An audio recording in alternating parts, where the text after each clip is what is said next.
โชชินเป็นคำศัพท์ภาษาญี่ปุ่นที่แปลว่าจิตใจที่เริ่มต้นหรือจิตใจที่บริสุทธิ์ในเชิงปรัชญาแล้วโชชินคือทัศนคติที่เปิดกว้างปราศจากอคติมุ่งมั่นที่จะเรียนรู้สิ่งใหม่ๆอยู่เสมอ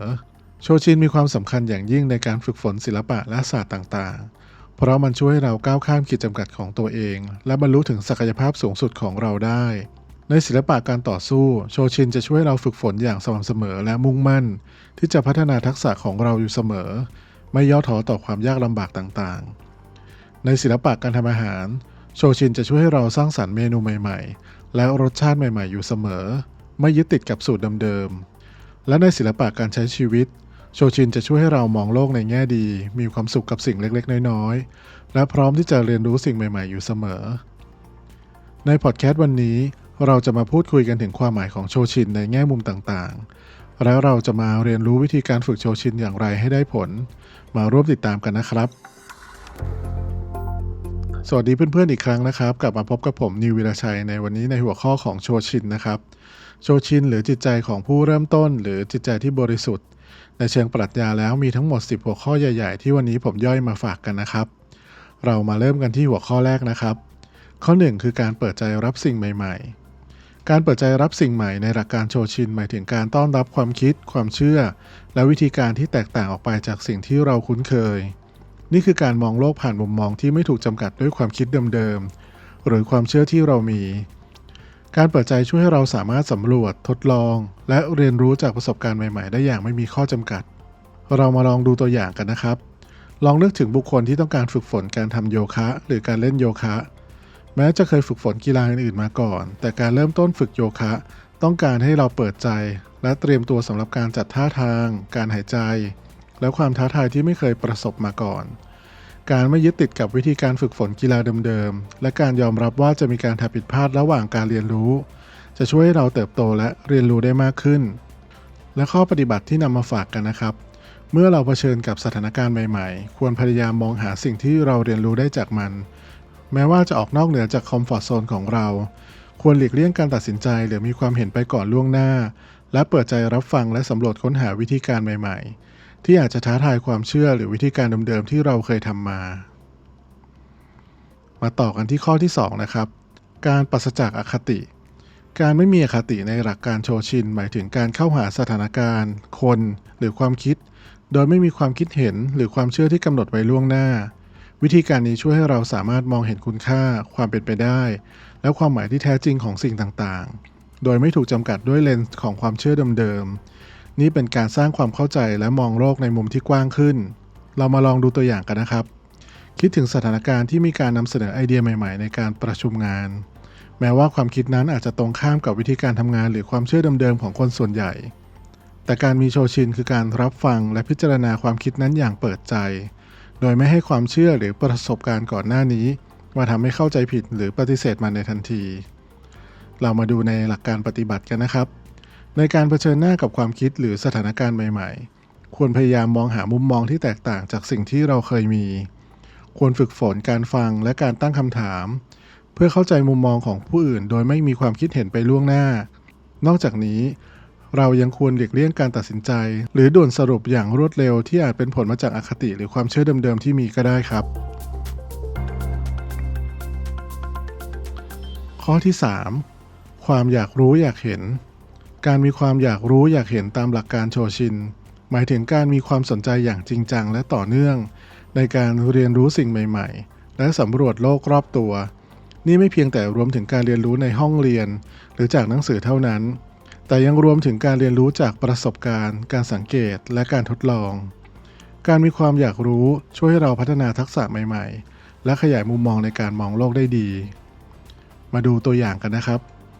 ลองคิดถึงบุคคลที่สนใจการเรียนรู้การถ่ายภาพแทนที่จะยึดติดกับกล้องหรือเทคนิคที่เคยใช้มาตลอดในที่นี้การมีโชชินจะหมายถึงการทดลองกับกล้องเลนส์หรือเทคนิคใหม่ๆการถ่ายภาพในสภาพแวดล้อมที่แตกต่างไปและการศึกษาเทคนิคจากช่างภาพที่มีสไตล์แตกต่างกันออกไปการทำเช่นนี้ไม่เพียงแต่เพิ่มทักษะการถ่ายภาพได้ดีแต่ยังช่วยให้มองเห็นโลกในมุมใหม่ๆอีกด้วยเรามาดูหลักปฏิบัติกันนะครับเพื่อเสริมสร้างความอยากรู้อยากเห็นที่ดีควรตั้งคำถามมากขึ้นเกี่ยวกับสิ่งที่เราพบเจอในชีวิตประจำวันทั้งในงานและในชีวิตส่วนตัว การสำรวจความสนใจใหม่ๆหรือการศึกษาทักษะใหม่ๆอย่างสม่ำเสมอจะช่วยให้จิตใจของเราอยู่ในสภาพของการเรียนรู้อย่างต่อเนื่องนอกจากนี้การเข้าร่วมกิจกรรมหรือชุมชนที่ต่างออกไปจากสิ่งที่เราเคยชินจะช่วยเปิดโอกาสในการสัมผัสกับแนวคิดและวัฒนธรรมใหม่ๆข้อที่4ความยืดหยุ่นในการคิดความยืดหยุ่นในการคิดตามหลักการโชชินหมายถึงความสามารถในการปรับเปลี่ยนวิธีคิดหรือมุมมองเมื่อเผชิญกับสถานการณ์ใหม่ๆหรือได้รับข้อมูลใหม่ๆเข้ามาความยืดหยุ่นนี้ช่วยให้เราสามารถตอบสนองต่อความท้าทายและความเปลี่ยนแปลงได้อย่างมีประสิทธิภาพการมีความยืดหยุ่นในการคิดหมายถึงการไม่ยึดติดกับความคิดหรือวิธีการเดิมๆและพร้อมที่จะสำรวจแนวทางใหม่ๆลองดูตัวอย่างกันนะครับลองนึกถึงผู้นำทีมในองค์กรที่ต้องเผชิญกับการเปลี่ยนแปลงในตลาดแทนที่จะยึดติดกับกลยุทธ์หรือแนวทางการทำงานที่ใช้มาเนิ่นนานการมีโชชินในสถานการณ์นี้จึงหมายถึงการประเมินสถานการณ์ใหม่อย่างเปิดใจและพร้อมที่จะทดลองกลยุทธ์หรือแนวทางใหม่ๆที่อาจตอบโจทย์สถานการณ์นี้ในปัจจุบันได้ดีกว่าสำหรับหลักปฏิบัติจะหมายถึงการเสริมสร้างความยืดหยุ่นในการคิดควรพยายามมองหาและทดลองวิธีการหรือแนวคิดใหม่ๆอย่างสม่ำเสมอการรับฟังมุมมองและความคิดเห็นที่แตกต่างจากเราและการพิจารณาว่ามุมมองเหล่านั้นสามารถนำมาปรับปรุงหรือเปลี่ยนแปลงวิธีการทำงานหรือความคิดของเราได้อย่างไรจะช่วยให้เรามีความยืดหยุ่นในการคิดมากขึ้นข้อที่5การหลีกเลี่ยงการตัดสินใจโดยเร็วเกินไปในหลักการโชชินการหลีกเลี่ยงการตัดสินใจโดยเร็วหมายถึงการไม่รีบตัดสินใจหรือสรุปสิ่งต่างๆอย่างเร่งรีบช่วยให้พิจารณาข้อมูลความเป็นไปได้และมุมมองต่างๆอย่างรอบคอบก่อนที่จะมีการตัดสินใจการมีโชชินช่วยให้เรามีโอกาสทำความเข้าใจสถานการณ์หรือปัญหาอย่างลึกซึ้งและตัดสินใจอย่างมีข้อมูลที่มากเพียงพอเรามาลองดูตัวอย่างกันนะครับให้เพื่อนๆลองคิดถึงการตัดสินใจในการเลือกผู้จัดการโครงการใหม่แทนที่จะรีบตัดสินใจโดยอาศัยความคิดเห็นหรือความประทับใจแรกเห็นการมีโชชินในสถานการณ์นี้จึงหมายถึงการพิจารณาผู้สมัครทุกคนอย่างละเอียด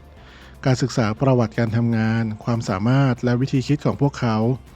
และการเปิดโอกาสให้พวกเขาได้แสดงความคิดเห็น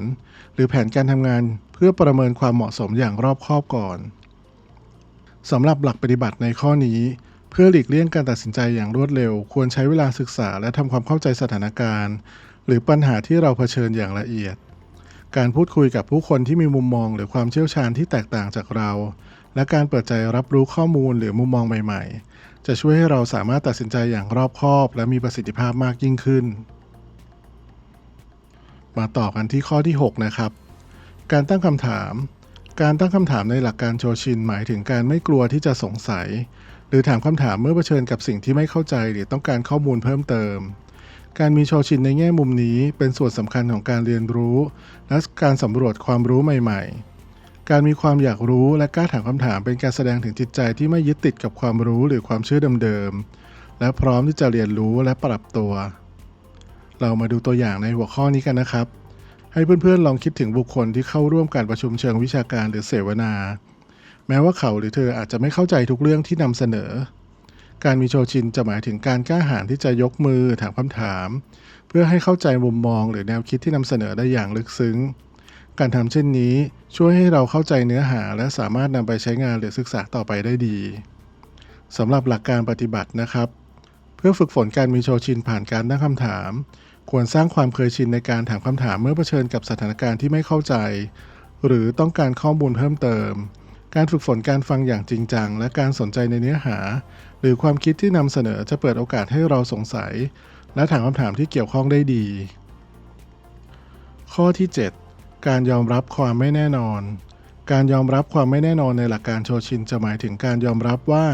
ไม่ใช่ทุกสิ่งในโลกนี้ที่เราสามารถควบคุมทำความเข้าใจหรือศึกษาได้ทั้งหมดการมีโชชินในแง่มุมนี้ช่วยให้เราสามารถรับมือกับสถานการณ์ที่ไม่คาดคิดหรือเปลี่ยนแปลงได้ดีขึ้นการยอมรับความไม่แน่นอนช่วยลดความกังวลความตึงเครียดและช่วยให้เราสามารถปรับตัวและเรียนรู้จากสถานการณ์ที่เกิดขึ้นตัวอย่างในข้อนี้ให้ลองคิดถึงผู้ประกอบการที่กำลังเผชิญการเปลี่ยนแปลงในตลาดหรือเทคโนโลยีแทนที่จะพยายามควบคุมหรือคาดการณ์ทุกสิ่งการมีโชชินหมายถึงการยอมรับว่ามีปัจจัยหลายอย่างที่อยู่นอกเหนือการควบคุมของเราการทำเช่นนี้ช่วยให้เราสามารถมุ่งเน้นไปสิ่งที่สามารถทำได้ปรับตัวตามสถานการณ์และพัฒนากลยุทธ์ที่มีความยืดหยุ่นเพื่อรองรับสถานการณ์ต่างๆได้ดี สำหรับหลักการปฏิบัติก็คือเพื่อเสริมสร้างการยอมรับความไม่แน่นอนควรพยายามปล่อยวางความคาดหวังที่ไม่สมจริงและเปิดใจรับว่าบางครั้งสิ่งที่เกิดขึ้นอาจอยู่นอกเหนือการควบคุมของเราการฝึกฝนการมีสติและการรับรู้ถึงสิ่งที่เกิดขึ้นในปัจจุบันโดยไม่ต้องการควบคุมหรือเปลี่ยนแปลงมันจะช่วยให้เรามีความยืดหยุ่นและสามารถรับมือกับสถานการณ์ที่ไม่แน่นอนได้ดียิ่งขึ้นข้อที่ 8 การเรียนรู้อย่างไม่มีจุดสิ้นสุดการเรียนรู้อย่างไม่มีจุดสิ้นสุดในหลักการโชชินหมายถึงการยอมรับว่าการเรียนรู้เป็นกระบวนการที่ไม่มีที่สิ้นสุดไม่ว่าเราจะอายุหรือประสบการณ์มากแค่ไหนยังมีโอกาสเรียนรู้สิ่งใหม่ๆอยู่เสมอช่วยให้เราไม่หยุดนิ่งทางปัญญาและอารมณ์และช่วยให้เราสามารถปรับตัวและพัฒนาตามเวลาและสิ่งแวดล้อมที่เปลี่ยนแปลงไปได้เรามาลองดูตัวอย่างกันนะครับลองคิดถึงบุคคลที่ทำงานในอาชีพที่ต้องการความรู้และทักษะที่อัปเดตอยู่เสมอเช่นการเป็นนักพัฒนาซอฟต์แวร์แทนที่จะยึดติดกับทักษะหรือเทคโนโลยีที่เคยเรียนรู้มาจากหลายสิบปีก่อนการมีโชชินจะหมายถึงการเรียนรู้และทดลองภาษาโปรแกรมมิ่งใหม่ๆเทคโนโลยีใหม่ๆและแนวทางในการพัฒนาซอฟต์แวร์ที่เปลี่ยนแปลงไปการทำเช่นนี้ช่วยให้เราไม่ตกเทรนด์และสามารถทำงานในอุตสาหกรรมที่เปลี่ยนแปลงอย่างรวดเร็วได้ดีสำหรับหลักปฏิบัติก็คือเพื่อส่งเสริมการเรียนรู้อย่างต่อเนื่องควรตั้งเป้าหมายการเรียนรู้สิ่งใหม่ๆอย่างสม่ำเสมอไม่ว่าจะเป็นการศึกษาอย่างเป็นทางการการอ่านหนังสือการเข้าร่วมเวิร์กช็อปต่างๆหรือแม้กระทั่งการทดลองกับงานอดิเรกใหม่ๆการคงสภาพจิตใจที่มีความกระตือรือร้นและความใฝ่รู้ใฝ่ศึกษาจะช่วยให้เราไม่หยุดนิ่งในการเรียนรู้และพัฒนาตัวเองมาถึงข้อที่ 9 กันแล้วนะครับคือการหลีกเลี่ยงการประจำจิตฟังแล้วอาจจะดูแปลกๆสักหน่อยการหลีกเลี่ยงการประจำจิตตามหลักการโชชินหมายถึงการหลีกเลี่ยงการตกอยู่ในกิจวัตรหรือวิธีการคิดที่ซ้ำซากจำเจความสำคัญของการหลีกเลี่ยงการประจำจิตอยู่ที่การท้าทายตัวเองให้ลองทำสิ่งใหม่ๆและมองหาวิธีการทำงานหรือการใช้ชีวิตที่แตกต่างจากเดิมซึ่งสิ่งนี้จะช่วยให้เปิดโอกาสให้เราสัมผัสกับประสบการณ์ใหม่ๆและเรียนรู้จากมุมมองหรือวิธีการที่ต่างออกไปสำหรับตัวอย่างนะครับลองคิดถึงนักออกแบบกราฟิกที่มีสไตล์การออกแบบที่เฉพาะตัวและถนัดแทนที่จะยึดติดกับสไตล์หรือเทคนิคเดิมๆการมีโชชินจะหมายถึงการทดลองกับสไตล์การออกแบบใหม่ๆการเรียนรู้การใช้เครื่องมือหรือซอฟต์แวร์ใหม่และการทดลองกับแนวทางการสื่อสารทางภาพที่แตกต่างการทำเช่นนี้ไม่เพียงแต่ช่วยเพิ่มทักษะการออกแบบได้แต่ยังช่วยกระตุ้นความคิดสร้างสรรค์และเปิดโอกาสให้สามารถสร้างผลงานที่มีความหลากหลายและน่าสนใจมากยิ่งขึ้นส่วนหลักปฏิบัติเพื่อหลีกเลี่ยงการตกอยู่ในกิจวัตรซ้ำๆเดิมๆควรพยายามทำสิ่งที่ไม่คุ้นเคยหรือท้าทายเป็นประจำซึ่งอาจรวมถึงการทดลองกับงานอดิเรกใหม่ๆการเรียนรู้ทักษะใหม่หรือแม้กระทั่งการเปลี่ยนแปลงวิธีการทำงานประจำวันการเปิดใจรับต่อความเป็นไปได้ที่ไม่คาดคิดและการเป็นนักสำรวจในชีวิตของตัวเองจะช่วยให้เราเติบโตและเรียนรู้อย่างไม่หยุดยั้งมาถึงข้อสุดท้ายกันแล้วนะครับคือข้อ 10การรักษาความสงบและความมีสติการรักษาความสงบและความมีสติตามหลักการโชชินจะหมายถึงการรักษาสภาวะจิตใจที่สงบและมีสติสัมปชัญญะในทุกๆสถานการณ์สิ่งนี้จะช่วยให้เราสามารถตอบสนองต่อสถานการณ์หรือความท้าทายด้วยความคิดที่ชัดเจนและมีทัศนคติที่เปิดกว้างการรักษาความสงบช่วยให้เราสามารถฟังสังเกตและเรียนรู้จากประสบการณ์โดยไม่ถูกความเครียดหรืออารมณ์ต่างๆเข้าครอบงำตัวอย่างนะครับให้ลองคิดถึงผู้บริหารที่เผชิญกับวิกฤตในองค์กรแทนที่จะตอบสนองด้วยความตื่นตระหนกหรือความเครียดการมีโชชินจะหมายถึงการรักษาความสงบซึ่งพร้อมที่จะวิเคราะห์สถานการณ์อย่างละเอียดและการตัดสินใจด้วยความคิดที่มีเหตุมีผลการทำเช่นนี้จะช่วยให้เราสามารถนำทีมหรือองค์กรผ่านความท้าทายได้อย่างมีประสิทธิภาพสำหรับหลักปฏิบัติเพื่อรักษาความสงบและความมีสติควรฝึกฝนการมีสติและการมองเห็นสถานการณ์โดยรวมฝึกฝนการทำสมาธิการหายใจอย่างมีสติและการมีสติในการตอบสนองต่อเหตุการณ์ต่างๆจะช่วยให้เราตัดสินใจและตอบสนองต่อความท้าทายในชีวิตด้วยความสงบและความคิดที่ชัดเจนในพอดแคสต์วันนี้เราได้เรียนรู้ความหมายของโชชินในแง่มุมต่างๆและเราได้เรียนรู้วิธีฝึกฝนโชชินอย่างไรให้ได้ผลโชชินเป็นทัศนคติที่เปิดกว้างปราศจากอคติมุ่งมั่นที่จะเรียนรู้สิ่งใหม่ๆอยู่เสมอทัศนคตินี้มีประโยชน์อย่างยิ่งในการดำเนินชีวิตมันช่วยให้เราก้าวข้ามขีดจำกัดของตัวเองและบรรลุถึงศักยภาพสูงสุดของเราได้ อย่างไรก็ตามการพัฒนาโชชินไม่ใช่เรื่องง่ายมันอาจต้องอาศัยความพยายามและการฝึกฝนอย่างต่อเนื่องอุปสรรคที่อาจขัดขวางการพัฒนาโชชินได้แก่ความเคยชินเมื่อเราคุ้นกับสิ่งใดสิ่งหนึ่งแล้วเราอาจไม่เปิดใจที่จะเรียนรู้สิ่งใหม่ๆความกลัวเราอาจกลัวที่จะล้มเหลวหรือถูกตัดสินจากผู้อื่นความยึดติดเราอาจยึดติดกับความคิดหรือความเชื่อเดิมๆของเราและเพื่อฝึกฝนโชชินเราควรทำดังนี้ครับ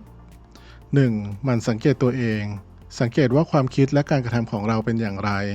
เรายึดติดกับอะไรบ้าง เรากลัวอะไรบ้าง เปิดใจรับสิ่งใหม่ๆ พยายามเรียนรู้สิ่งใหม่ๆอยู่เสมอ ไม่กลัวที่จะถามคำถามหรือลองทำสิ่งใหม่ๆ ยอมรับความผิดพลาด เมื่อเราผิดพลาดก็อย่าโทษตัวเอง ให้มองว่าความผิดพลาดเป็นโอกาสให้เราได้เรียนรู้ อย่ายึดติดกับความสำเร็จ เมื่อเราประสบความสำเร็จก็อย่ายึดติดกับความสำเร็จนั้น ให้มองว่าเป็นจุดเริ่มต้นของการเริ่มต้นใหม่ โชชินเป็นทัศนคติที่มีประโยชน์อย่างยิ่งในการดำเนินชีวิต เราสามารถฝึกฝนโชชินได้ด้วยการหมั่นสังเกตตัวเอง เปิดใจรับสิ่งใหม่ๆ ยอมรับความผิดพลาด และอย่ายึดติดกับความสำเร็จจนเกินไป ขอให้เพื่อนๆฝึกฝนโชชินและพัฒนาตนเองอย่างต่อเนื่อง เพื่อก้าวไปสู่ความสำเร็จและความสุขในชีวิตนะครับ วันนี้ผมนิววิรชัยก็ขอลาไปก่อน พบกันได้ใหม่ทุกวันจันทร์พุธศุกร์ที่ช่องนี้นะครับ และถ้าหากว่าเนื้อหาวันนี้เป็นประโยชน์ฝากเพื่อนๆกดไลค์กด Subscribe เป็นกำลังใจให้ผมและทีมงานด้วยนะครับ วันนี้ขอลาไปก่อนครับ สวัสดีครับ